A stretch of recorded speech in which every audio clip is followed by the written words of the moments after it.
Welcome back to Shawn and Maya in the morning on Sports Zone Chicago on this TGI Mickey Ficky Friday. It's the weekend, baby. Listen, I want to tell you something. If you're watching this on Facebook Live, again, thank you very much. If you're watching this on our YouTube channel, thank you very much. We also want you to download the app. Make sure you download the app wherever you get your apps from. Please download Sports Zone Chicago. This way you can take us with you on the go, wherever it is you want to go.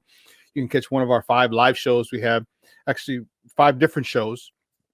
This show's live 3 days a week, but then all the podcasts that we have. So make sure you check it out, the podcast and the articles that we have written. There's just a lot for you to check out on Sports Zone Chicago. So make sure you go wherever you get your apps from, download Sports Zone Chicago. Well, listen, my next guest, that's my guy, and I love what Ivan did for that. That's awesome. That's pretty cool. But I just want to know why Phil's arm is bigger than mine. Like that's crazy. But anyway. It's our guy. He runs the Tape Never Lies Network, man. He's a man, the myth, the legend, and he is a football guy from Hofstra, out east. And what he does over there is awesome, and I love it. Make sure you check him out on the Tape Never Lies network. You can find him on Instagram. Remember, he's not much of a Twitter guy, but he's an IG guy. So you follow him on Instagram at Phil_Toshin. Guys, let's welcome out our boy, my guy, my brother from another mother, Phil Toshin. Phil, what's up, Papa? How are you? What's up, Shawn? How you doing? I just felt like I wanted to finish the lyrics in there. Friends is a word we use every day. That's why we vibe, dude. Throws it back. That's why we vibe, because hip hop, like we both love hip hop. Oh man, because we both love hip hop, dude. That's why we vibe so well. That's dude. it. I mean, I've said it I ranted on my show how important football and hip hop were to who I am as a father, a man, a coach, a teacher. It's incredible. And now we have my boy Cool Kennedy, the music director on our network, producing original music only on our shows. We have a song, Shawn, me and Cool Kennedy dropping bars on it about the Blog Boys. It is going to be must listen, must see, download. I'm telling you, my wife, a song is good when your wife is singing it in the car, the hook. Like, I can't get this out of my head. I go, check out the hook while the DJ revolves it. That's all. Boom, boom, boom, boom, boom. You're the only thing that's made me smile in the last 48 hours, man. So last night I went on a crazy rant. I was on Shy City Sports Bearfront podcast, and I just let all of the emotions and frustrations out, Shawn. And it's unfortunate for Bears fans and people that love the game of football that, Shawn, you had, 3 months. You knew the situation with COVID. You knew that you were going to convince Millhouse that you were going to stay on the job. That's hilarious. Right? So now the collaboration and George completely overwhelmed. You don't have a plan for 2 key pieces to your defense, fully knowing that you got to get the quarterback position right. You knew that the NFL, and I'm going to say it, the collusion that these owners took part in to know that this TV deal, $110 billion. $113 billion, Shawn. The exact bill. $113 billion. And you, for the first time in the last, 19 or 20 years, you lowered the cap. And now you, as a GM, have a job to do to keep those pillar pieces on the roster. Now you're possibly trading or cutting the collaborative effort of Kyle Fuller. Exactly. You're telling Akeem Hicks to seek a trade, and you sign Andy Dalton at the same time you're telling your best corner, probably top 2, top 3 corner in the league, who's worked here, grew up here, turned his career around, as you have talked about many times. Fangio put him on Front Street. He became a better learner, better studier, better performer of the game. Now you're putting those guys on the street. To me, it's criminal. All of this stuff is criminal, but to not have a plan, not to go to Kyle Fuller. I can understand Akeem, especially with the injuries and you playing down low in there, but you got a corner that's clearly the leader of your defensive secondary. You can't allow that to get out of there. I get the $20 million. You need to go to that guy and say, listen, next year our cap is going to be triple. We're caught in this situation. You're totally transparent to this football player. We need you here. Eddie Jackson's a POS. He's immature. We need a leader in our secondary as we transition, Shawn, to you lead by example. Exactly. And you lead by example. That's what a DC wants. He wants a guy. Exactly. Eddie Jackson's not coming over. He's not coming over to give you a shoulder and detach you from the ball. That's Kyle Fuller. Kyle Fuller's going to knock you up, separate you from the ball. He's the ball. In my Howard Finkel voice, making his way to the ring. He is the ball separator. So to getting rid of him, Phil, is horrible.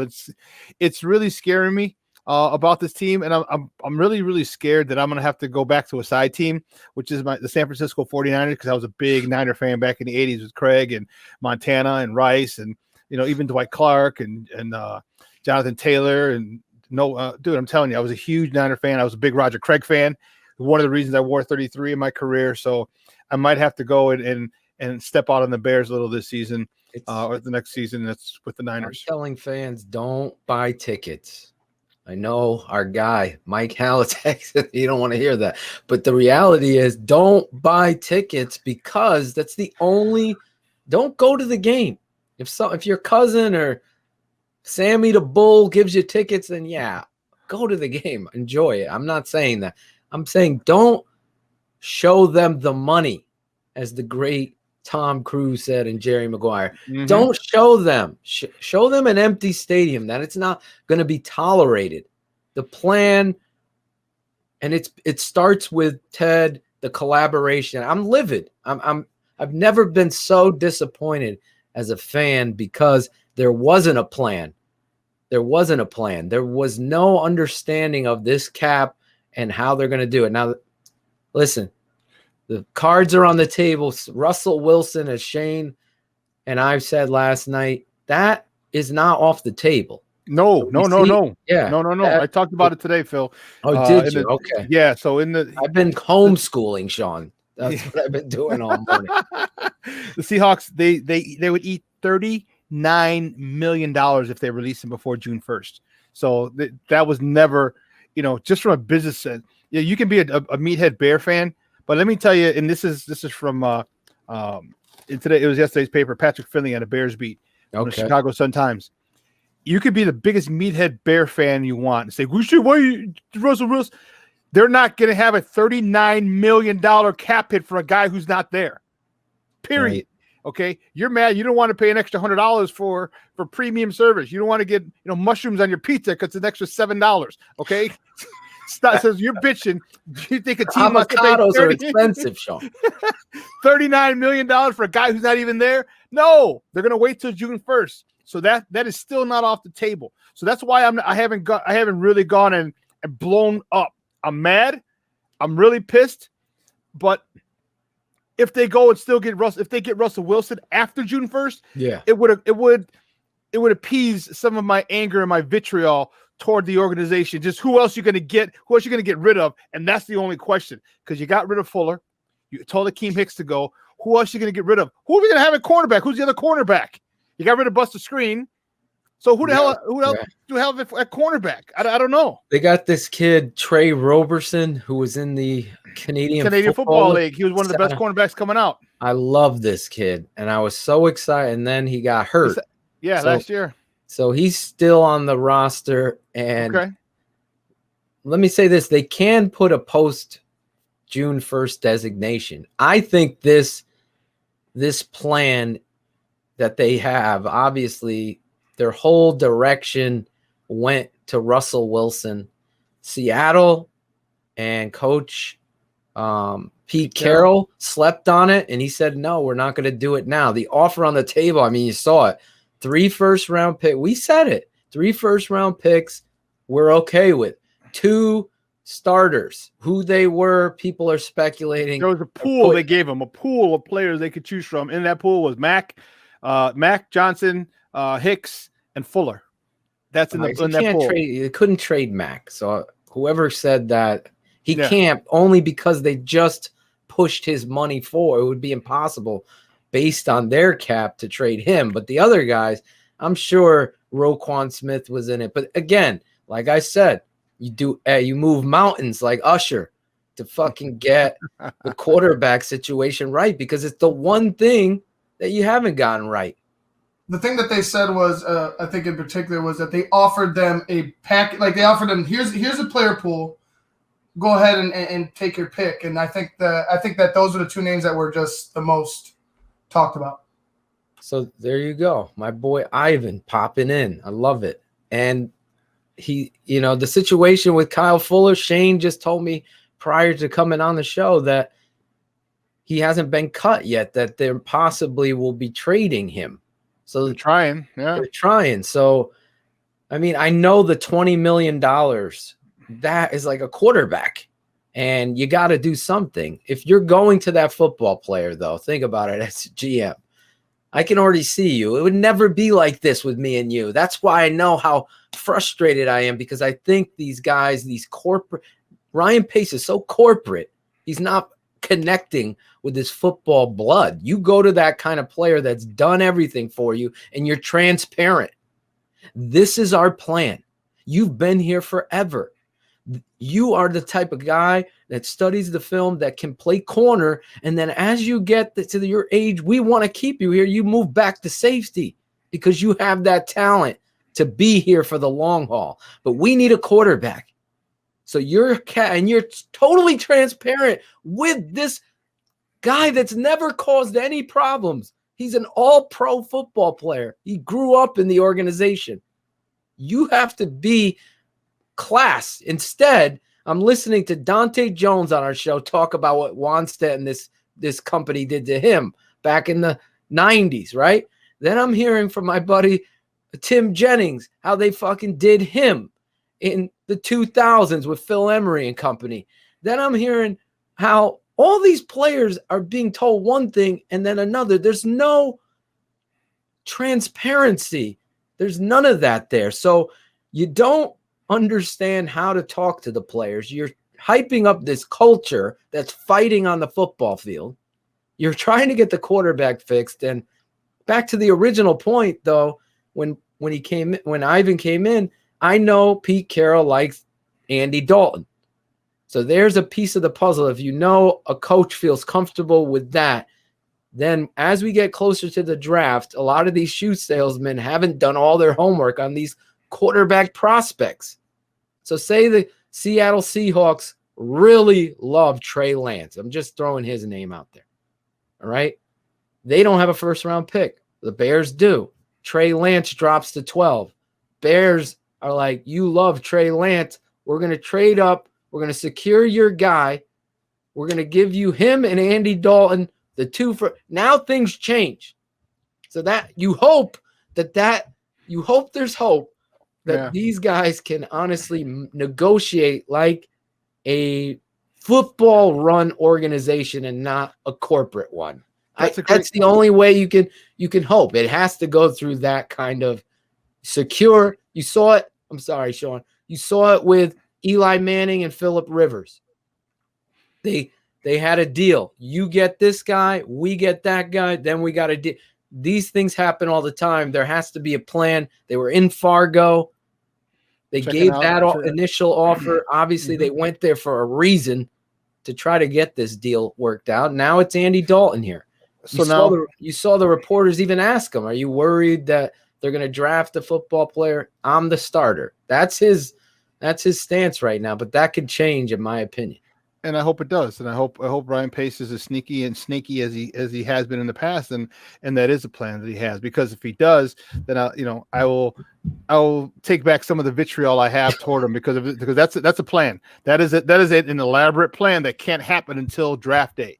So if they go up there, now you got your guy in Trey Lance, and you got your starter for 1 year in the Red Rifle. So Trey Lance can sit there for a year, watch, learn, get familiar with the NFL game, and then he starts his second year. Hey, that worked good for Russ. So for Patrick Mahomes, it worked good for quite a few people, and I think that'll work. Then I'll take back some of the comments I had for Pace, but definitely not all of them. Well, I'm saying that they're going to do that for Seattle to get Russ. Seattle, you know what I'm saying? But you trade up to the 12, you get Trey Lance, and then you get whoever Trey they Lance, want, or whoever the guy that they and say, Dalton go to Seattle. We get Russ in return. Yes, and then you've covered that first round pick this year because that's it. You secured the guy that they would have taken.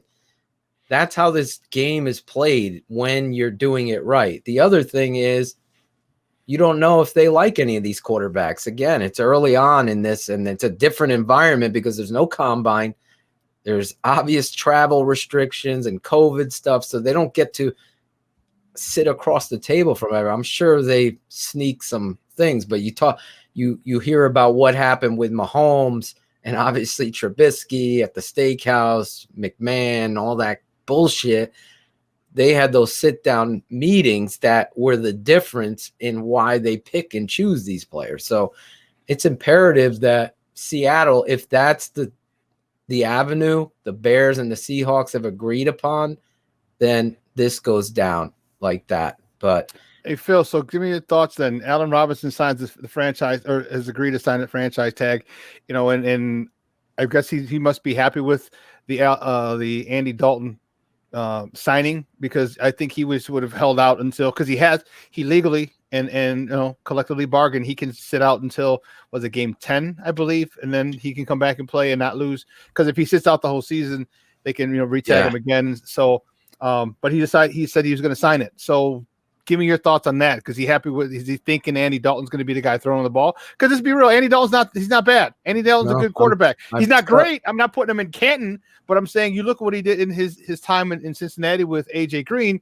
and they had a nice little combination there. And I think Allen Robinson was finally happy that he's got a quarterback who's been to the Pro Bowl. And I know Mitch is there, but he was only an alternate. I'm talking about Andy Dalton, but still he's got to the playoffs on a consistent basis.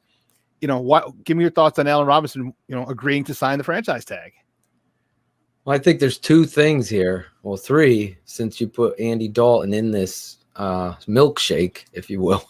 The reality, I think reality hit Allen Robinson. The wide receiver market wasn't what they thought it was going to be. So you're looking at other teams signing these players, and it isn't to the extent of what Allen Robinson thought it was. Then the Bears bring Galladay in from my high school. Oh yeah, St. Rita's, right? If you guys didn't know, Shawn went to St. Rita.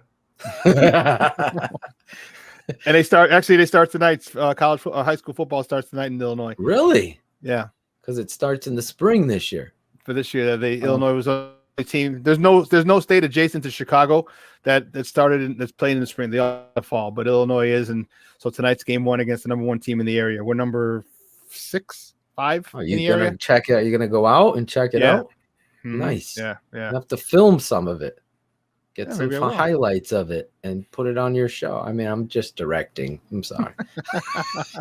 No, but I think he saw Galladay come. But the reality of the receiver contracts, if you look at the money, as the smartest man had said, his oh shit, I got to get in there, sign this. I'm going to be making $18 million. No one else is making that. And apparently right now I'm getting a note, Shawn. I don't know if you said this already. I might be repeating, but apparently the Bears have offered Galladay 11 to 12 million with the understanding that he would sign a 1-year deal, fully knowing that we're going to take care of you.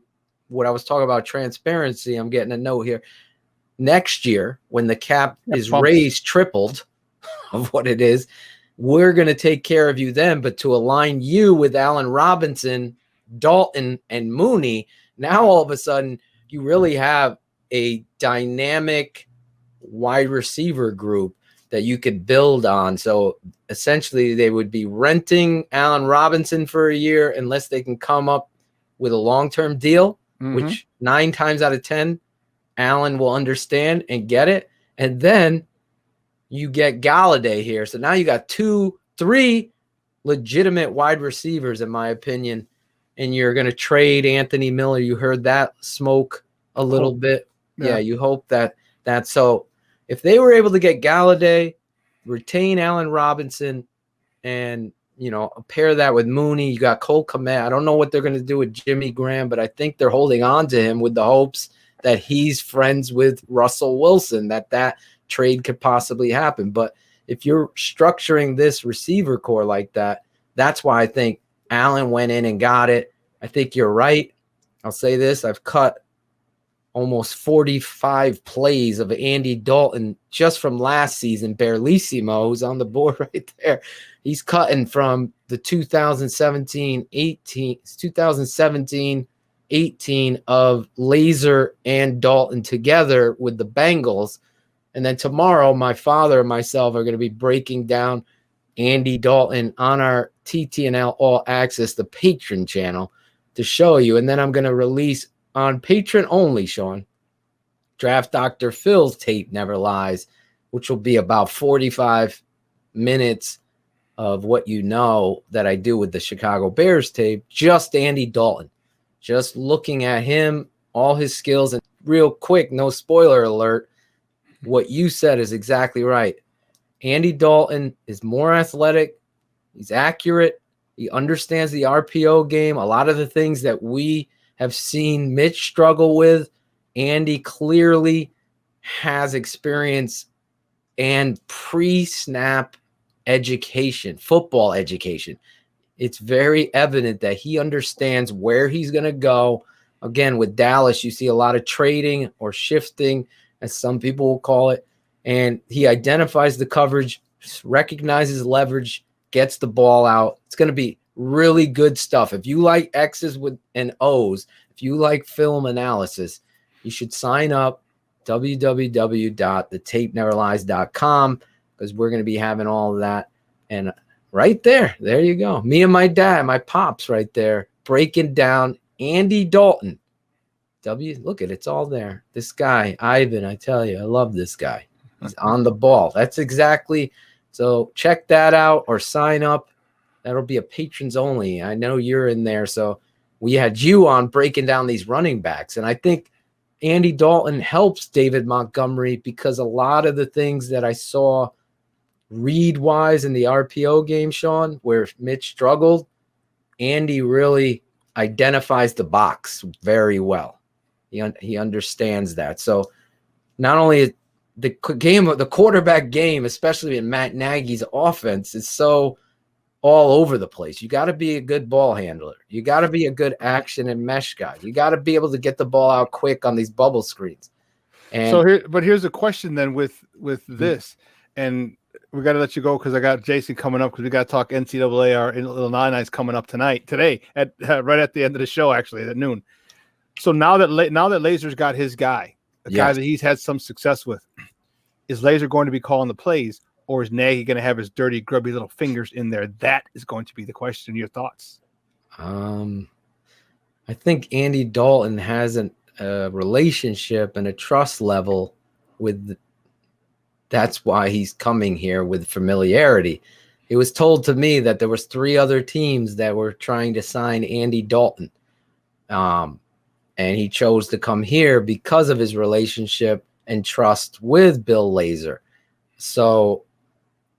But I'm with you. I just don't see Matt Nagy being able to get his grubby, dirty little hands. I shouted you out last night, Shawn. Did you? In my rant, I said like my boy said, the idiot can't help but get those hands. I think he's going to want obvious. He can't help it. He really can't. It's Nagy. Gonna Nagy. Exactly. And that's what you worry about with the guy. But here's the thing.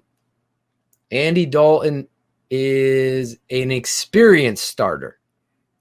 He has a relationship with Laser on another level of offensive coordinator QB, where remember they kept saying, this is the first time me and Nick, I'm calling plays with Nick. It shouldn't really matter, but you kept hearing it from Nagy.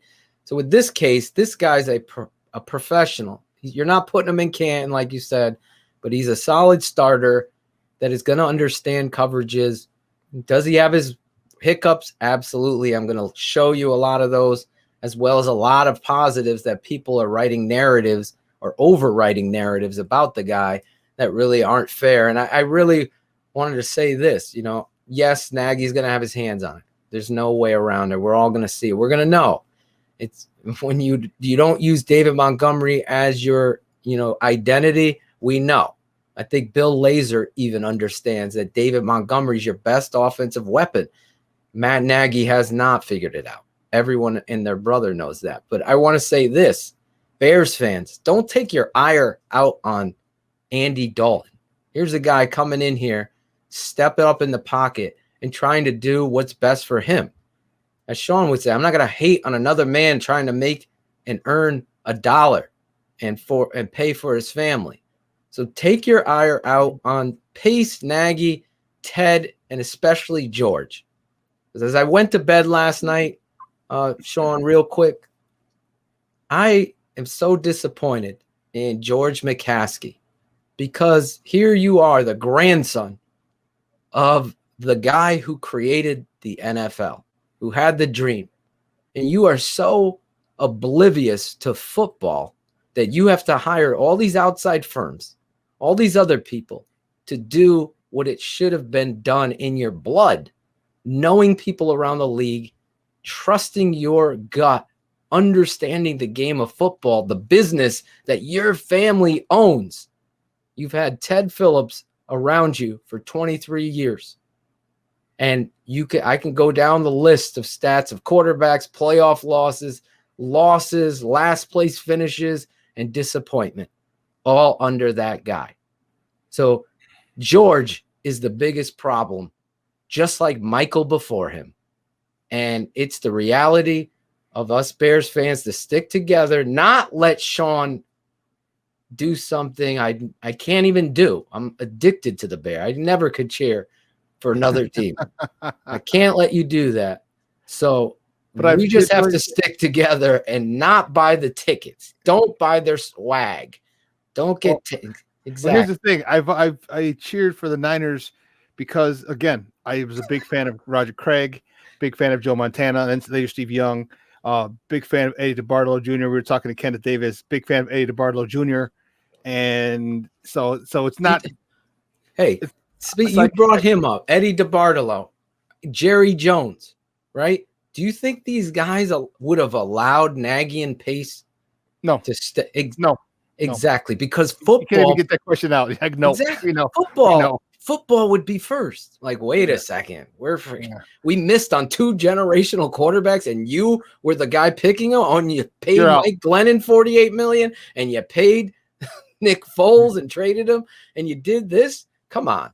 Yeah. The reality, football's got to come first, not collaboration. You should have fucking collaborated with Shawn, Phil, Shane, and Ivan. That's what you should, and Berlissimo. That would have helped you out. But hey, Phil, we gotta let you go. Hey, thank you so much, buddy. Absolutely, man. Let everyone know where they can find you and your work online. Right there at The Tape Never Lies. Follow us on Twitter at TTNL Network on Twitter. Shane controls the Twitter there, so whatever he says, it's not me. I have no idea. And you can find us on Instagram and right here, www.thetapeneverlies.com. Tomorrow and every Saturday, X's with the O's. Then Draft Mob with Berlissimo, Shane, and myself. On Sunday, we're going to do our first live mock draft for the Chicago Bears this Sunday, live on the Patreon. We're going to involve all of you, and we're going to have big fantasy football news, big show that we're starting on the network as we get closer to the offseason. So Follow me on Instagram at Phil_Atoshin right there on the bottom of the screen. And I always respond. Shawn, you're the best. I appreciate I it. love you, man. Ivan, Phil, take it easy, bro. you're the man, brother. I'm glad I could come on here. I don't know who you're cheering for in the NCAA. Illini? Yeah, that's our team. That's your team? Illini and Loyola, but Loyola for one game. Yeah, because they're gonna meet in the second round. So it's the one. I remember Kendall Gill and company. Yeah, Kendall I used to cheer for the Iowa Hawkeyes when I was. Oh, Maya would love it. Maya would love you. BJ Armstrong, Roy Marble, and Ed Horton. And they had what was his name? Big giant center, white dude, corn eating dude. I was like, cheering for them, and they always let me down. They were ranked number 1 at one point with BJ. Yeah, BJ, yeah. Roy Marble, Baby Jordan. Baby Jordan. Where is Maya? You got Iowa Hawkeyes. I was huge fan. Yep. Now I don't watch it anymore. Great stuff. We'll be in touch next week. All right. All right, bro. See you, brother. All right now. Guys, we got to take a quick. That was Phil Atoshin from the Tape Never Lies Network, and we're going to take a break. And on the other side, we're going to talk a little NCAA hoops, and then get this guy's take on this whole Bear situation. So don't go anywhere, folks. He's our guy, Jason Palmer, coming up next right here on Shawn and Maya on Sports Zone Chicago.